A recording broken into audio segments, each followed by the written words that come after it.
দেখলাম ইউনূস সাহেব জাপানে বসে বিএনপি সম্পর্কে বদনাম করছেন। একটু লজ্জাও লাগলো না দেশের সম্পর্কে বিদেশে বসে বদনাম করতে?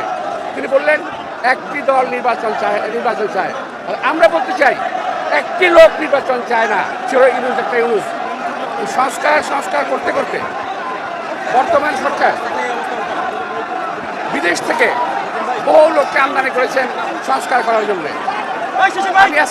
আজকের পত্রিকায় অনেকগুলো সংবাদ দেখলাম যে মাননীয় প্রধান উপদেষ্টা নিক্কেই সম্মেলনে নিক্কেই সমিতির আমন্ত্রণে জাপান গিয়েছেন এবং ওখানে বক্তব্য দিয়েছেন, বাংলাদেশের নির্বাচন নিয়ে কথা বলেছেন। তিনি বলেছেন শুধুমাত্র একটি দল নির্বাচন চায়। তো আমরা এই বিষয়ে মনে করি ওনার যথেষ্ট তথ্য নেই। চাহিদা, শহীদের রক্তের আকাঙ্ক্ষা, এদেশের মানুষের প্রত্যাশা, এদেশে অবশ্যই উনি ফ্যাসিস্ট শেখ হাসিনা, তার দল, তার দোসরদের অবশ্যই সমস্ত অপরাধের জন্য কাঠগড়ায় দাঁড়াতে হবে, বিচার কার্যের